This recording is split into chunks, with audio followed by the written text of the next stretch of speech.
Sarah has just finished a call with Jordan at Acme Corporation.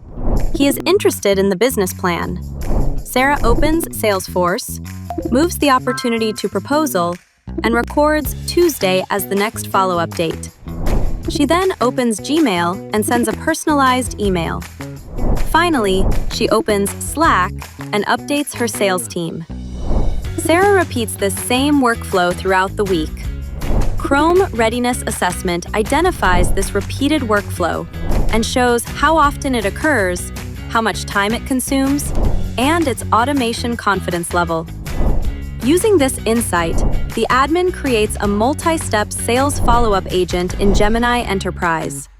After her next call, Sarah simply enters, "The customer is interested in the business plan." Move the opportunity to proposal, send the pricing, and set Tuesday as the next follow-up date. Submitting the call outcome triggers the workflow. The agent updates the opportunity and follow-up date in Salesforce, creates and sends the personalized email through Gmail, and posts the latest deal status in Slack. The workflow still contains the same steps, but the agent now completes them on Sarah's behalf. CRA discovers repetitive work.